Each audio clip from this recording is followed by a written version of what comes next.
The Ward Scott Files is produced by Ward Scott Files, LLC. Come on, everybody! Come on, everybody!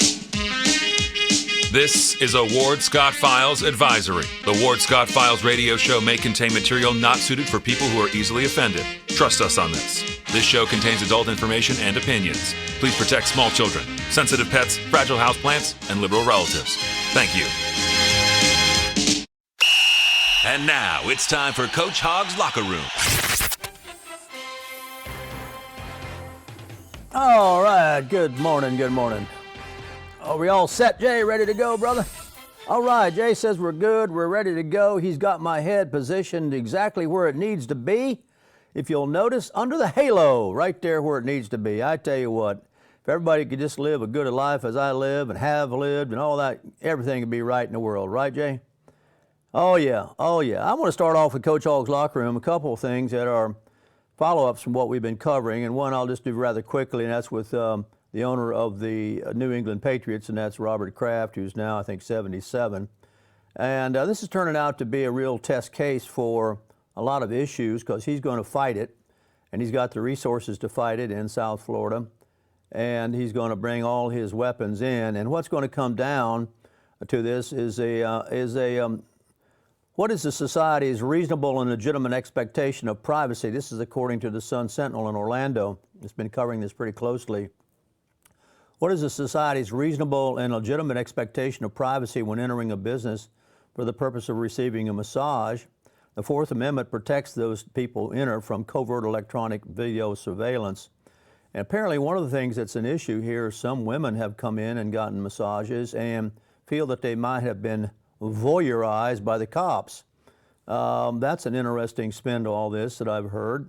And, there's probably something to it. I mean, if you're going to set up the cameras, what all do you see? And do you see innocent people? And do those innocent people know that you're doing this in the name of what? In this case, human trafficking, when you have consensual adults, and they're even in the interaction between the lady who was the massage therapist and Kraft, who was the owner of the Patriots. Now, a lot of people don't ever protest this because they don't want the publicity, as the Sun-Sentinel article points out, and they just assume it went away, but Kraft is going to fight it and take it to the mat, and we'll keep track of this to see how this works out. It's called a sneak and peek warrant to investigate the felony crime of deriving support from proceeds of prostitution, and the warrant had no direct reference to human trafficking. So this is probably going to become an issue of language, as all law is. By the liars get together and issue the language and then argue over what it means, and that's why I think the very best major you can be if you want to go to law school is to be an English major, because basically you're all out there writing a narrative. So we'll see what happens. Right now, doing I guess what you'd call the O.J. Simpson defense, they are trying the cops as being aggressive and overly invasive and that sort of thing. So we'll see how that works out. But in this case, they've got a tiger by the tail, no pun intended. It's not the Detroit Tigers. It's, of course, the New England Patriot owner, Kraft, who has decided he will take this on, and we'll see what's happened. There's some odd things going on in the world of baseball. Talk a little bit about that for a moment. Got a really good buddy who watches the show regularly, who knows all about baseball. I haven't gotten his comments on this, but the Yankees have banned Kate Smith's "God Bless America" over the potential history of potential racism. I take it that Kate Smith singing "God Bless America" has been a tradition with the seventh inning stretch with the Yankees for quite a while. But now, all that has now become examined again and looked at again and, deliberated again and seen in a brand new set of glasses. You go back to the ophthalmologist and you get your eyes tuned up, and now nobody's really ever complained yet that the song is racist, but because Kate Smith recorded this, she had recorded other racially insensitive standards. This is according to the Washington Times, who are covering this on the Yankees. From and during the Jim Crow era. So somebody, a goody two-shoes, has gone back and said, well, geez, there's nothing wrong with God Bless America the way Kate Smith sings it, but Kate Smith sang some other stuff So the Yankees have pulled Smith's God Bless America from the rotation at the start of the season, but the New York Daily News say that the Yankees were made aware of Smith's history of, it's not even racism, it's potential racism. So now we put an adjective in front of racism. It doesn't have to be that you are overtly a racist. Now you can be potentially a racist. And because it has become a potential racism, which the Yankees have been made aware of, they, of course, have flinched and taken poor old Kate Smith out of the seventh inning stretch. Maybe it was time for her to go anyway. Some of the things she recorded was Pickaninny Heaven, which is a jingle about black children where, among other things, they fantasize about great big watermelons. She recorded a film clip to promote the song at a black orphanage, and the Daily News reports that much of the imagery is startling racist. Well, let me give you some news now, friends. I listened and watched. First of all, I listened to what was the case of you know, if you want to call it racism, to Amos and Andy. I listened to Amos and Andy on the radio, and one of my critics has said my forehead is shining. Rick, that is the halo of my hollow brain shining through. You might want to take a look at that with yourself, sir. Teasing my buddy here. But, you know, he never says anything positive about anybody. You know, I want to tell you, that's the way jocks are. Jocks only communicate one way since I'm in Coach Hogg's locker room. The only way you can communicate as a jock is to cut the other one down. And right, Jay? There's never, now see, that is to see how tough you are. And to, you know, make sure that you don't run away with your ego. So all jocks, in case you're just listening to this little banter going on between me and my friend who's making a private message to me, all jocks communicate by cutting each other down, okay? And you just have to understand that. And so what you do is you cut back. And, you know, it's okay. You become but, you know, women kind of don't understand it. You know, I mean, I guess but I guess they're, I don't know. They're attracted to it. I don't know. Jocks are weird guys. But I'm going to get into a little of that in Coach Hogg's locker room here. But then she also, Kate Smith, endorsed a Mammy doll in 1939. This is back in 39. And I'm saying I used to listen to Amos and Andy, which was one of the funniest shows, and it was done by white actors on the radio. But when it came a TV series, it was done by black guys. And it was Amos and Andy and Kingfish and...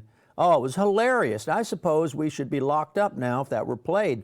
It's a wonderful, wonderful television production. So the Yankees have decided that their post-9/11 tradition of playing God Bless America, apparently this started with post-9/11. They've been made aware of these things. So they have made a statement that they take social, racial, and cultural insensitivities very seriously. I think it is so ironic, given the nature of jocks communicating with each other, which there is nothing sensitive about the way they talk to each other. Nothing. If you have a weakness, I was in a gym, you know, you've seen me, right, in front of the Gold's Gym. They've seen that picture of the young warthog, right? There it is. There's the young warthog. That's the famous Gold's Gym. And that is where I worked out, and I asked, you know, I wanted to really be in there maybe when Arnold Schwarzenegger came in. He was Mr. Universe then. And there were some other huge guys in there working out, and I asked them, I never was in the gym when Schwarzenegger came in, but I asked them what it was like when he came in the gym. And they said, he begins cutting you down. If you have one thing about you, now I've got a couple of things about my friend that has just cut me down, that I'm going to cut him with, and it's pretty severe. He can't do anything about it. He doesn't know it's coming, but he can't do anything about it because it's going to be rather humiliating to him. It's going to humiliate him when I do it. I've been saving it. So Schwarzenegger would come in there, and if you didn't have good calves, he would say, oh, you can never beat Arnold Schwarzenegger with those calves. The calf wrestler has taken your legs out. Or he would say, you need to sue those legs for non-support. You know, anything to get you beat down before you ever got into the gym and started working out so that you could not even match him psychologically. So there you are. That's my little thing about, it's kind of ironic that the Yankees claim to be sensitive. Are you kidding me? Sensitivity doesn't to get you killed in sports, all right? It will get you killed. Now, I thought another thing that was interesting that's going on, that I got to tell you, I'll confess something to you. I've always known this. I played basketball. I lettered in basketball in my military school. And even now, well, I don't know, I haven't done it lately, but I don't understand why guys can't hit free throws. I could go to a free throw line, and I could consistently hit 9 out of 10, 10 out of 10. It never, to me, it's all right here. I'm left-handed. It's all right here. It's all right here. It's a flow, okay? And so I was known as a dead-eye shooter. And that's what I'm going to get to the point of my story. I was known as somebody who, could really shoot. And I don't know what it was, because I was nearsighted.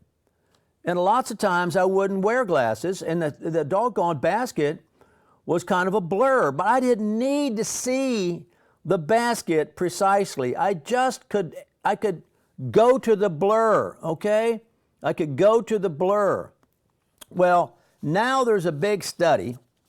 In sports in the Wall Street Journal. Stephen Curry, who is, I guess, the best shooter in the NBA, used to, until very recently, played without contacts. And guess what? He could knock them dead. And the NBA got to wondering about these guys who were dead eyes, they could drill it, and how many of them had poor vision. Now, I think this is specific only to basketball. I don't think you can get away with this in baseball, and you can't get away with it in tennis. But in basketball, the NBA did a study, 10-year survey of players, and what they came up with was a total of, 60 players over the course of a decade, and they found that 15% of them needed glasses.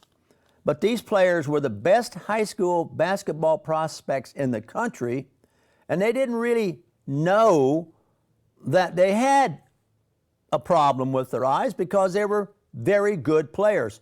Some players examined over this 10-year decade even had visions as lousy as 20/70, which is lower than the threshold for legal driving in North Carolina. Now, the average vision in Major League Baseball is not 20/20. It's better. A Major League Baseball player, an ordinary player, according to this study, has a 20/12 vision, an extraordinary 20/12 vision. I was a baseball pitcher, so I didn't really need to hit, but everybody understood that they watched the spin on the ball, and if they really had good eyesight, they could tell whether it was the curve or all that business. They could see the spin on the ball, and our coach used to say they're watching the spin on the ball. So the baseball players, and I'm sure the tennis players holds true also, can't get away with what the basketball players can get away with. Now, the thing also about the baseball and the tennis ball is it is a moving target. In baseball, maybe 95 miles an hour. In tennis, maybe 140, 145 miles an hour on a serve, and the ground strokes are hit faster and harder in tennis now by the pros than the pitchers can throw them in baseball. So it is much more important to have good eyesight and nose because it is a moving target. But what they have discovered in basketball, that what you do with your eyes is much more significant than just reading an eye chart. There are all sorts of adjustments that you get from muscle memory that allows you to make that basket even though it's just a blur to you. Now, he is now wearing contacts, and he's even shooting a little better, but he's not really all thrilled about it. He thinks that the contacts were unnecessary. He shot well before he did it. The other interesting thing about Coach Hogg's locker room today, and I've been talking this over with a lot of different people, athletic directors and players and whatnot, is what gambling is going to do to TV sports. Now, if you want to talk gambling, of course, in baseball, you've got to talk about Pete Rose. I guess Pete Rose will never get into the Hall of Fame because of his gambling on his games. And there have been some other major league guys who have gambled, but Pete Rose is the guy. There was also, was the Black Sox scandal that took place once upon a time. But now we've got an opportunity to gamble over cable TV because the Supreme Court ruled they struck down a federal law banning sports betting.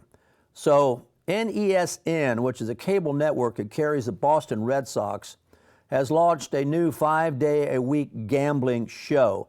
Now, I'd like to know what my jock buddies think about that who played that sport, as whether or not that will affect the sport, and particularly, what has that got to do with us never letting Pete Rose into the Hall of Fame? But ESPN has 2 wagering shows nationwide. One of them is on its main network. Comcast has been experimenting with a special telecast of 76ers games. That's basketball for gamblers. So the question is, can gambling pop the sports bubble, and maybe it's going to cost you about $100 a month for a cable bundle? Can you make it back through your gambling is one obvious question. And what does it mean, more importantly, to the sports culture? What would you do, for example, with the spectacle of Tiger Woods? I was watching the men's tennis match, and behind me sat two gentlemen with their phones who were watching Tiger Woods come in at the end there in the Masters and talking about it. What if they had an app at that point which would allow them to gamble on the possibilities of what Tiger Woods would be doing or what Tiger Woods' closest competitor would be doing? Would that be something that would be, I think it would be immensely popular because these two fellas, first of all, had the means to do it. And secondly, they were engrossed in it. It might have not been much of a leap for them to go ahead and push the tab while they're watching and still watching the live sporting event in front of them.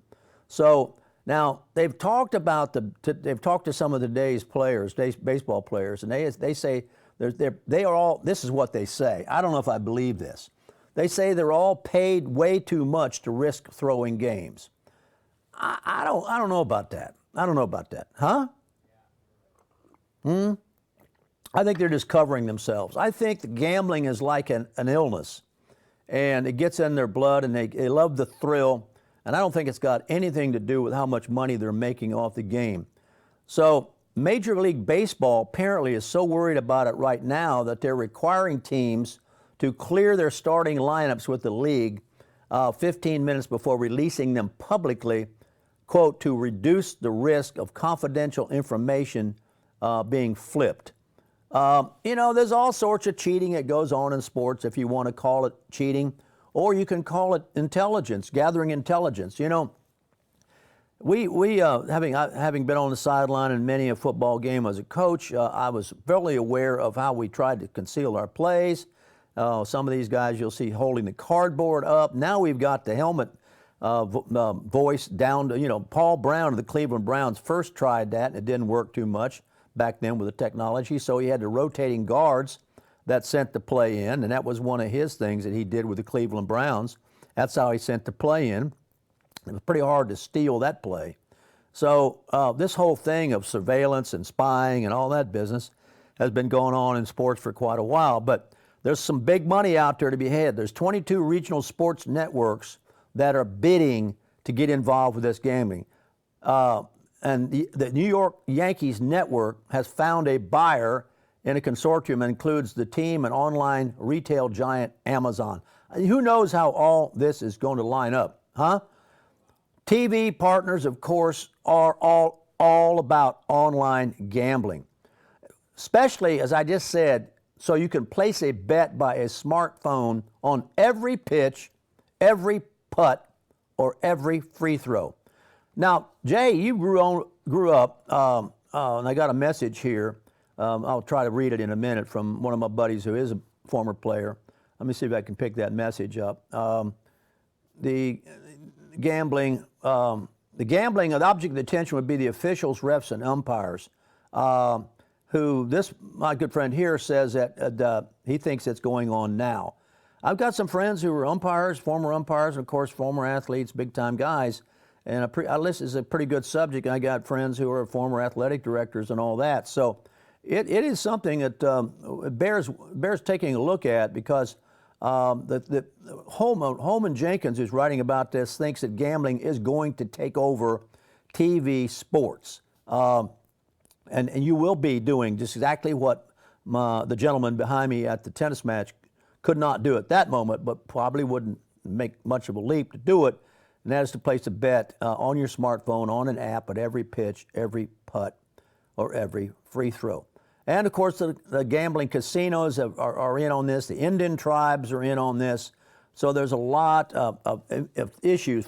The Justice Department interpretation in January held that most forms of online betting remain illegal under the 1961 Interstate Wire Act. And they even have speculated that that interpretation from the Justice Department is a result of the Trump administration's influence with the justice interpretation of gambling, because the casinos and all that, they've got a corner on it, and it wouldn't be a corner if you can do it on your app. So that's kind of what I've been interested in the Coach Hogg's locker room today. We're pretty sure that Robert Kraft's situation in South Florida is going to be a test case for how far can you go as a police agency in invading people's privacy, particularly when they're not related to what you got the warrant for, which was to take a look at trafficking. And these people were not in trafficking, and yet they've been caught in this net. So I don't know what to say about the Yankees banning Kate Smith. It's one more story in an endless number of stories we have about censorship. So I thought I would go right now to how this figures in education. Meanwhile, by the way, just to cover this real quickly, in the Chicago thing, and apparently there are two prosecutors, longtime prosecutors in Chicago, who have resigned. They can't take Kim Foxx. They claim they're just mustering out of the job because it's time for them to retire and all that. But they're getting out of there. They say it's unrelated to the prosecution's decision, but everybody knows that that's really not the case. There's a couple of them. I just wanted to cover that right quickly and say that this has had some effects. We've got the same thing going on here locally. We've got a cover-up of financial malfeasance at the Reichert House. As far as we're concerned, those of us on the Ward Scott Files research team, it's just the tip of the iceberg. There is so much sloppy accountability going on in the city of Gainesville books, all the way from the Brazilian butt lift bandit, all the way out to parking lot theft and the hookah lounge permit and the cops and and the Reichert. It's just a slush fund, really. And they've got a cash cow, and that's the GRU utility, which can cover a lot of their mistakes, but it's come under scrutiny. So I don't know if you can ever get these people, because these rule makers are also the rule breakers. And so, like, if a commission wants to break the rule, they can do, because they make the rule, or they can change the rule and make it so they don't have to break the rule.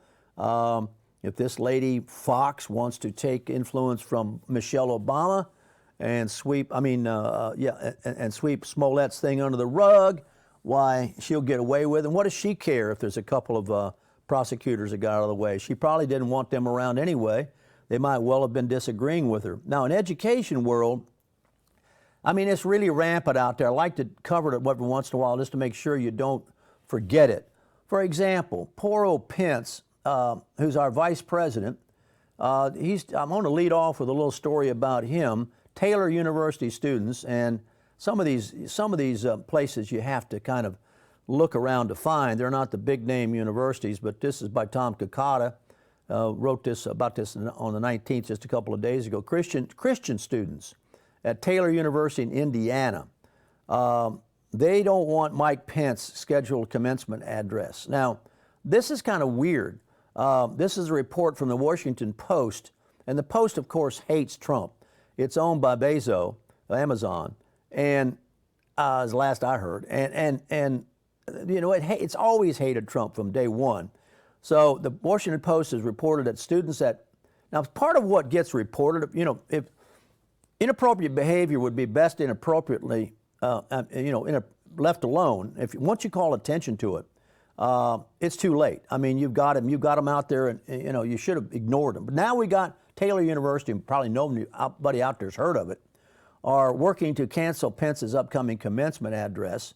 And there's a student named Peter Worster who appeared on Fox News to address the concerns. He said he was excited to learn that the vice president would be coming to small rural university in Indiana.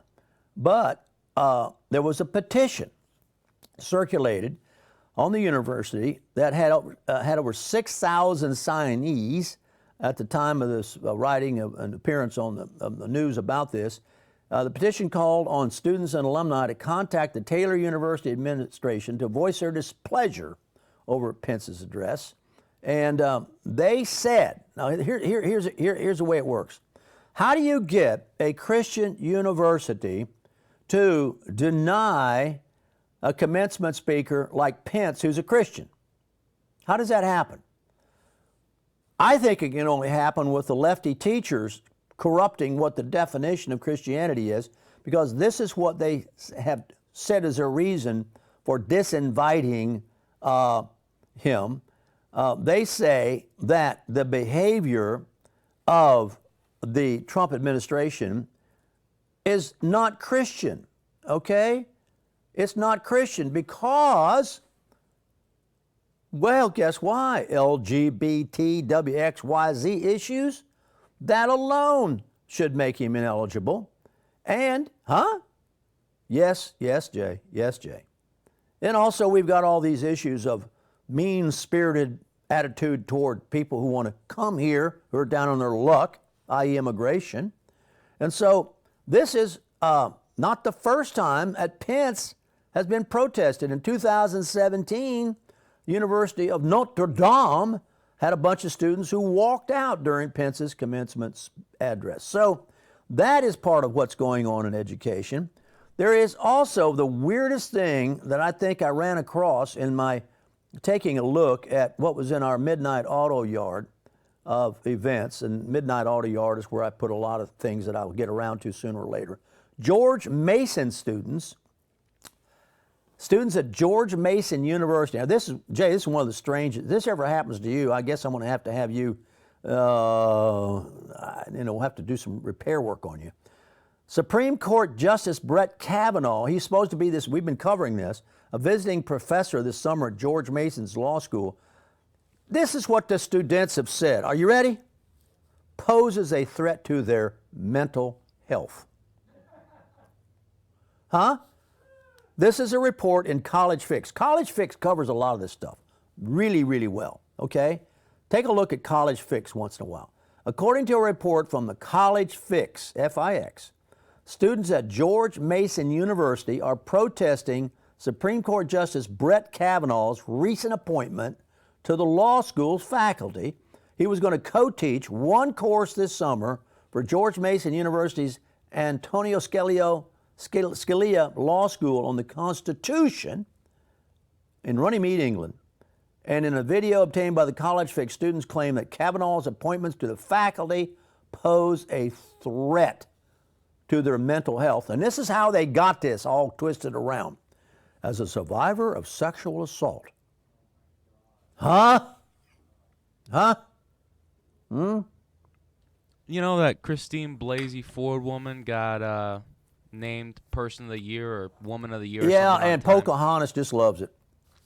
Pocahontas, I was going to cover that. Pocahontas and the AOC, the Brat, and all of them, they just think it's great.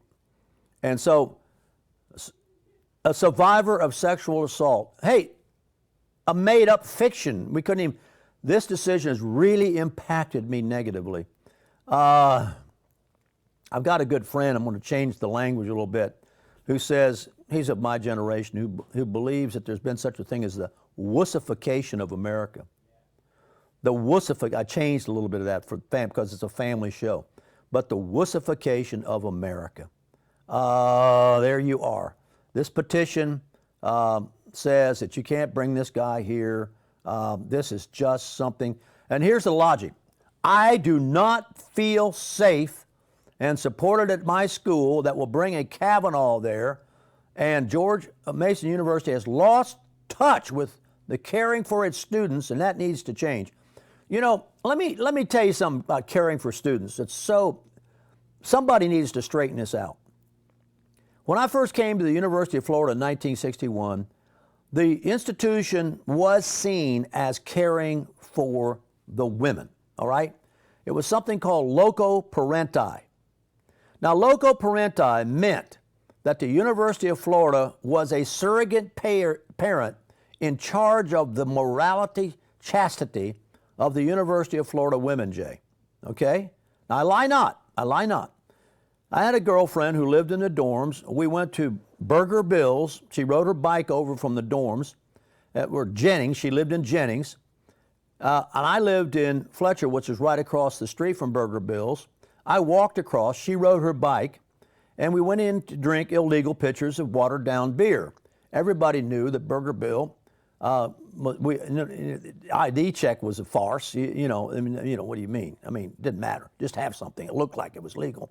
And then you got a pitcher of this watered down beer. And the reason I mean it was watered down is the county was a dry county, and the alcohol content of a beer was so weak that the only way you knew you'd had a good time the night before was that you had drank enough of that stuff that you'd thrown up, and therefore you had a headache.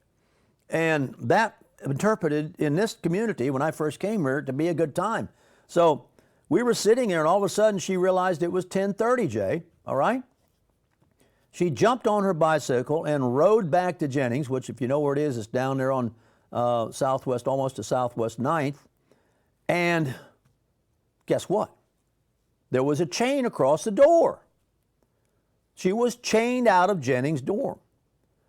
Well, of course, you get in there, and then she was on house arrest on the weekends and the weeknights and this and that. She'd violated this moral code of loco parenti. First of all, she hadn't returned by 10:30, and she was an underclass woman, and had not returned by 10:30. Never mind over there drinking watered down beer. That didn't figure into us, just that she got in late. She didn't last long at the university. She was from South Florida, and she dropped out, and I never saw much or heard from her again. But that was loco parenti, all right, Jay? And the biggest thing they did here then, and I thought it was crazy, is they had panty raids. And the biggest thing a guy could do here to show he was a manly man was to charge down to something like Jennings Hall and come back with a pair of panties. Huh? I kid you not, Jay. Now, and what would the women do? This is the part I like the most, all right? The women would tantalize, tease, and taunt the men by waving the panties out the windows. You know, there was no central AC. So you could crank the windows open, Jay. So the women, as Truman Capote used to say, the women would tantalize the males, and then many a male really would come back with the panty, having led people to believe he actually got into the sacred hallowed hall of the cloister of the women, and when actually the women threw it to him, you know, to make him look good. You follow me? I lie not, Jay. So, no, this is 1961, 62, 63 in Gainesville, Florida. All right? I'm imagining like knights in shining armor here. I'm No, not man, seeing... all the way up to 1964, all right? 3 years of that kind of loco parenti went on, all right? Now, I'm going to give you the beginning of the sexual revolution and rock and roll and the whole business when it hit Gainesville. So in 1965, I came back to campus. Before I came back, I got a call from a friend of mine who said, "Hey, man, you need to come out here and live in these apartments that have been built." I said, "Apartments?" There were no apartments because nobody lived off campus to speak of, you know?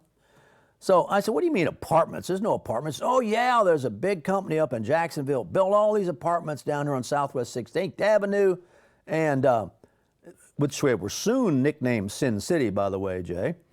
And I said, "Well, why don't I want to do that?" He said, "I'll tell you why you want to do that. The state has ruled," are you ready for this, Jay? "that loco parenti is no longer valid. The state is not in charge of the morality of the students. The students are their own keepers of their own morality. Well, this, what I'm reading to you now, is a throwback. Okay? The university should tell these students, look, do you want us to be loco parenti? You follow me? Do you want us to take charge of your private life, students? We will do it. We have done it before. And we will chain the door to the area where the women live. And there's not going to be any of this cohabitation stuff. Okay? Now, this is what happened here locally. Now, another thing happened at the same time. All right? So we're going to have three things that happened that started the sexual revolution. Are you ready, Jay? It's on the quiz. Number one, the state ruled no longer have local parenti, so men and women could live together in apartment houses in Sin City. You follow me? The second thing that happened was the birth control pill was invented. Hello, goodbye, hello. Now it's a whole new ball game, okay? Then the third thing that happened, this mysterious event that began to show up, marijuana. Then what do you have? You have the beginning of the sexual revolution. And about this time, let me just frame it for you in music. Along come Greg and Dwayne Allman. Along come, hey, the Eagles. Along come Tom Petty. These kids are growing up in this. You follow me? And a few years ago, Elvis Presley couldn't be shown from the waist down on the Ed Sullivan Show. Now, you got everybody rocking and rolling and boogalooing. And Ken here, my buddy, is talking about the French Quarter. He knows what we're talking about. And so this is what these people at George Mason University, they want to go back to loco parenti. I think maybe that's what they want, where the university makes all the decisions for you, included when you have to be in your room. And by the way, no men in that room. I remember, Jay, when I was teaching in the grammar book, there was a sentence in the grammar book, Jay. It was a dangly modified section, I believe it was, and I was reading it just because I was killing time toward the end of the class. I wanted them to they hated grammar, they didn't listen, they never paid attention. And so I said, I was reading the sentence, and this is how the sentence read. Are you ready, Jay? When Paul was 19, he met Sue, who moved in with him shortly thereafter. Now you're 19. I stopped, and I said to the class, hey, now this was probably late 80s maybe. I stopped and I said, hey, wait a minute. That sentence needs to be taken out of the grammar book. Well, they woke up for the first time about grammar. And they said, what are you talking about, man? What do you mean? I said, I think it's censored. It should be taken out. What do you mean, man? I said, look, children, when Paul was 19, he met Sue, who moved in with him shortly thereafter. Then I went back to a fake morality, one that really was back in local parenti. I said, what about courtship? What about marriage? What about respect for, I went into that whole tirade. I had to duck for the Rotten Tomatoes, man. I mean, what are you talking about, dude? There you go. There you go. I didn't feel safe, huh?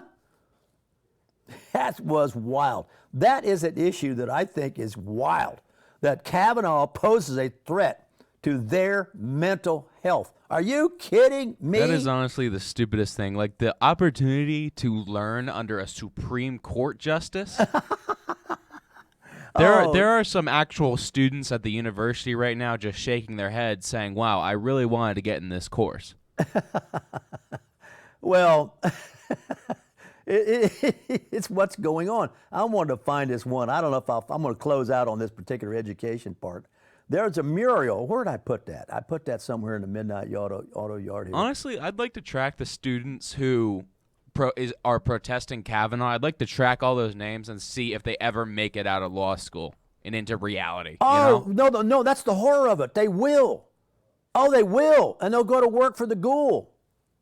Yeah, they'll go to work for Mueller. Oh, don't even wonder about it. Oh, they'll go to law school, they'll get out, and they'll be the most dangerous people in the world.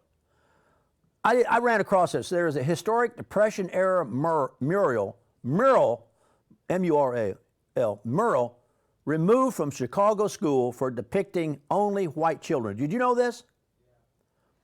Did you know this? It was in the Chicago Sun-Times. It was a painting, all right? Children and Sports - Winter. It was removed from the cafeteria at Percy Julian Middle School in Oak Park, Illinois, because the winter scene of children playing in the snow wasn't, are you ready for the magical word now? Wasn't inclusive enough. It wasn't inclusive enough, as all the children in the painting were white. Huh? Come on. Depression was when? 1920? 30s? Huh? It's been up there ever since, and all of a sudden, revisionist morality. Yeah, the painting was produced in 1937 during the Great Depression by artist Ethel Spears, who was a featured artist in President Franklin Roosevelt's WPA deal. Oh. Administrators at the school, named after Percy Julian, who's an African-American scientist and inventor, insisted that the painting of white children, are you ready for this? Here we go, Jay, upset the school's majority black student population. It upset them.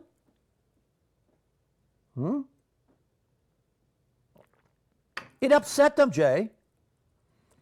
You see, that's why everybody needs to go through jockism. Everybody needs to be a jock. Everybody needs to be heckled. You know, it makes you strong like bull. Now, we used to have this saying on the football field. You know, today we're going to make it or break it. We're going to find out today if this guy's got it. And we would do, I won't even tell you the stuff on the show, what we did. I mean, I wouldn't even begin to tell you. We had the gauntlet, we had the bull in the ring, we had 7-on-1, we had the pit. I mean, let me tell you, it was just one long fight, all right? And if you whined and you complained or you anything like that, you were gone. We didn't want you. Don't hang around us. And I'm telling you, I'm not even going to talk about the stuff that happened because it would make these type of people, it would make these type of people cry, okay? It'd make them cry. And that was a purpose, by the way, to find out if you had it or not. I mean, you know that. You've been through all that stuff. Make you strong like bull, huh? Well, huh? Oh, I know. Listen. Oh, all the gauntlet, everything that used to train us actually how to fight, they banned it. Yeah, I know. I mean, I was on the field the last before that ever happened. Today we get together, us guys, my generation, and we won't even let anybody in the huddle to listen to us talk about it because we don't want to hear their crap, you know. I mean, we just don't want to hear it. So, but I mean, it was basically based on, I think the coaches then, here's my theory on that, Jay. The coaches then had all come out of war. I mean, they really had. They'd been World War II guys, or they'd been University of Florida football coaches back in the early 60s. They'd all combat vets. They all combat vets out of World War II, you know. Coach Ellison had been at the, the invasion in France. I mean, you know, they brought all that back. They brought all that back to the field because they really thought if next war broke out, the guys on the field would be the ones you'd want with you going into the invasion in France. So that's the way they taught it. That's the way they saw it. Now I don't know what it's about now. I don't really know. Well, yeah, our guys that we used to, fight all the time, and we used to have a little bit of a deal where we would do all those things. We just wouldn't say it. We wouldn't say we were doing it. We gave them different names, so we got around it. But nobody knows how to actually fight when you're on the field. We learned that pretty quick. When we got down, we got dirty. Nobody else knew how to do it. And that's the problem is everybody, it's all words now. It's all like, oh, yeah, fight till the end. No one knows what that's like. I know. Well, we've got the wussification of America, right? Now, I got to spend a little time on the Google here, Mueller. I'm sorry, I apologize. There's so much about the ghoul that's going to come out. And let's play our chicken scratching thing, Jay. Can we do that? I found this and gave it to Jay. You got to see this, guys. Let her rip.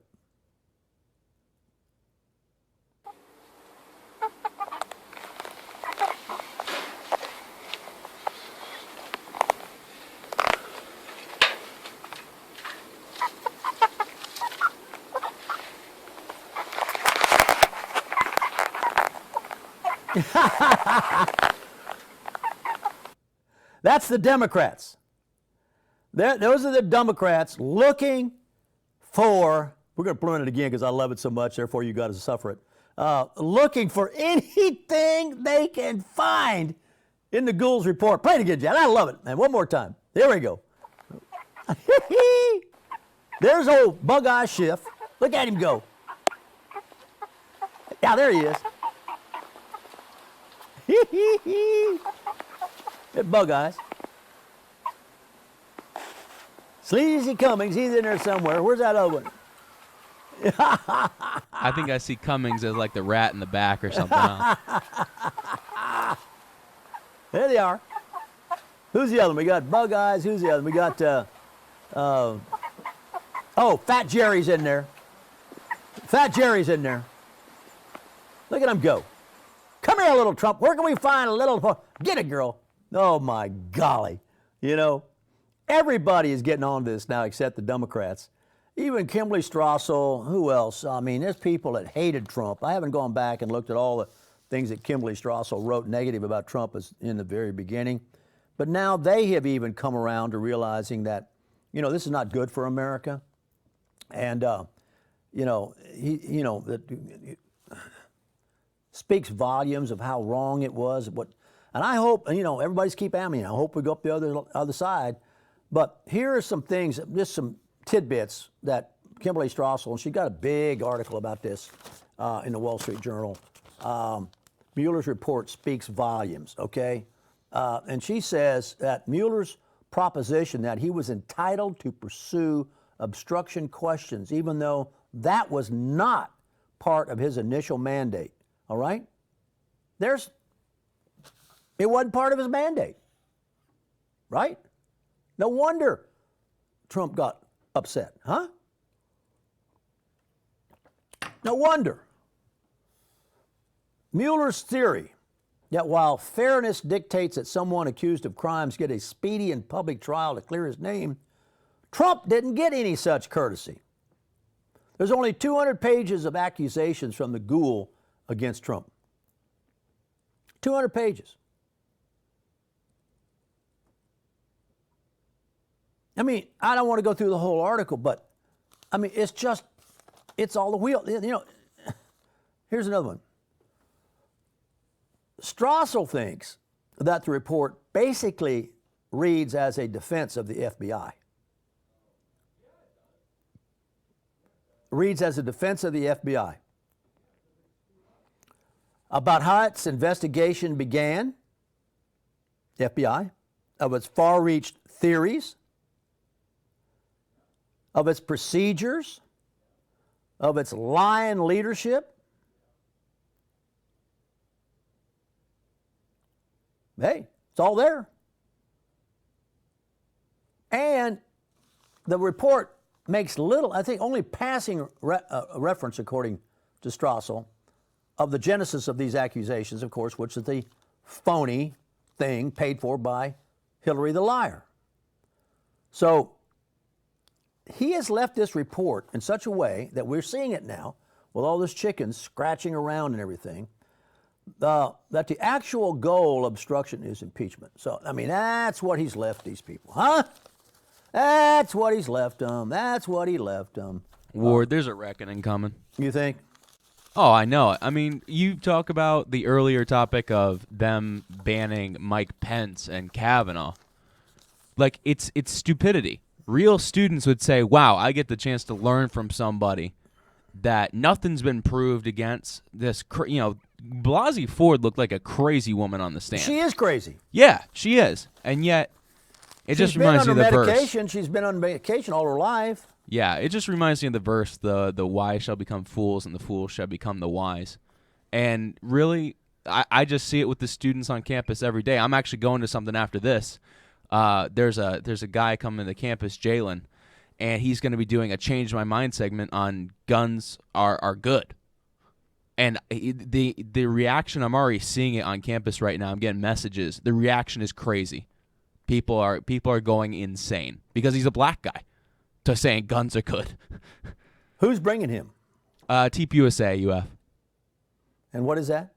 Turning Point USA. Oh, yeah, good. It's us young guys trying just to fight this encroaching stupidity. But I'm telling you, Ward, there's going to be a reckoning. Well, rightfully so. You know, if they want to go back to local parenti, let them go. You know, and let's lock all the women up. Boy, how would the women like that? Let's take all the ballsy Fords and all the hysterical women that they're screaming at Trump's this and that. We'll protect you from him. We'll put you in the dorms. We'll chain the door, and you can go out till 10:30 during weeknights. You can only drink watered-down beer. That's all. Let's you can even drink. go farther than that. Let's implement Sharia law. Well, I mean, let's have that Sharia law. And, I swear to God, Ward, we were watching a show last night. We've been watching The Blacklist, and they brought up Sharia law protects human life. We stopped watching. We can't watch it anymore after that. Well, there's somebody named Victoria Tosing. I'm assuming our listeners are hearing that, right, Jay? Good, right? Good. All right. And Jay's out on the campus, so I like to get his feedback on what's actually going on over there because I've seen the whole thing swing back and forth. And so we went from local parenti to no local parenti, and now I guess what they really need to bring back is local parenti and lock everybody up and keep the sexes separated. Well, then you'd have the transformational confusion. You have to have a special place for them with a safe place, I guess. But there's a person named Victoria Tosing, who's a former chief counsel for the Senate Intelligence Committee, has also said that the problem with this ghoul is that the special counsels are meant to investigate particular crimes. They're not to go fishing for counterintelligence. And that what she objects to by the ghoul is that in the course of the investigation, and this is all documented in the document, witnesses are threatened with indictment of family members, right? Isn't that something? Additional counts of false statements and obstruction of justice for disagreeing with the investigator's theory of the case. And believe me, I can give you many local examples of prosecutorial misconduct, particularly in Marion County.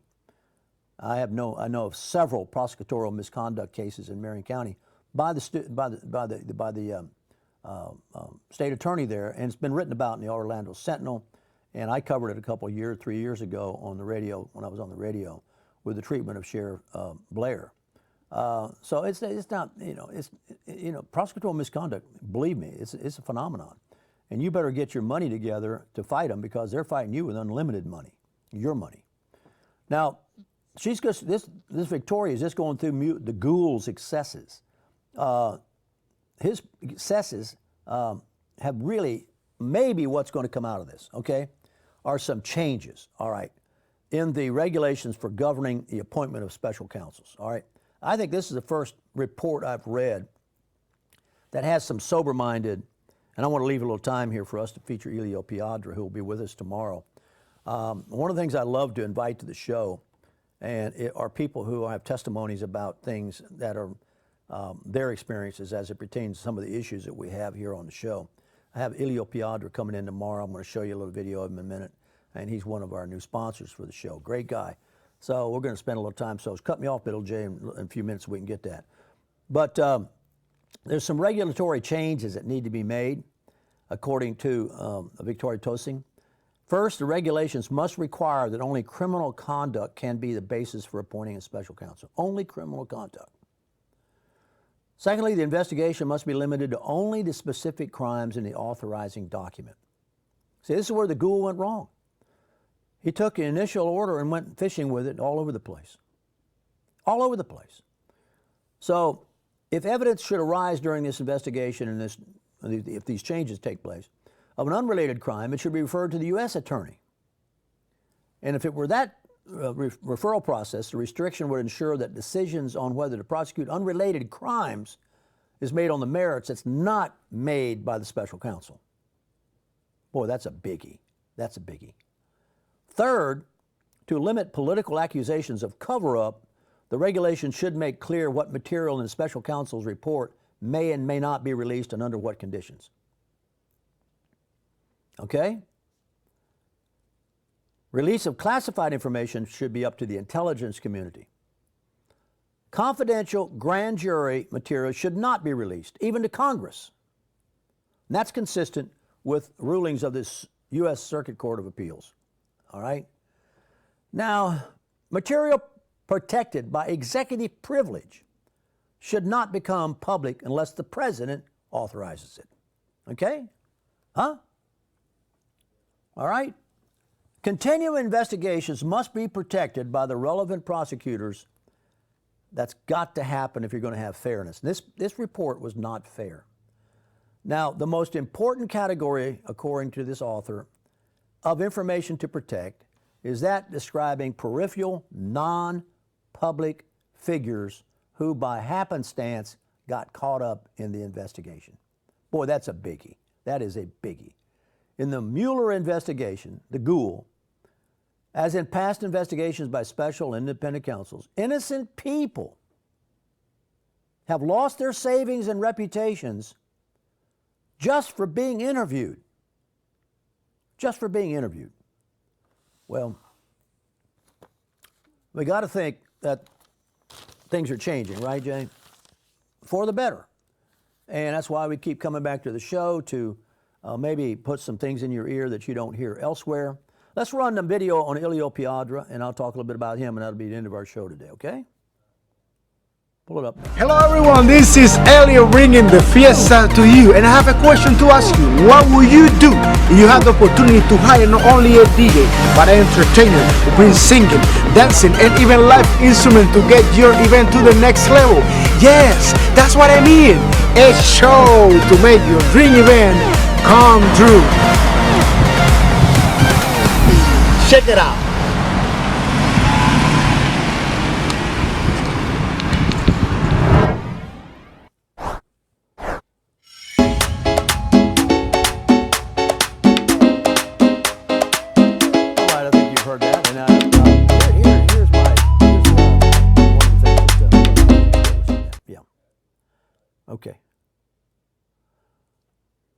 Okay, one of the things I'm interested in, and I said this and I ran across the article, there's a world of difference, just for example, between Puerto Ricans and Cubans. And Puerto Ricans are really extensions of the United States of America and get all sorts of things because of that Cuba doesn't get.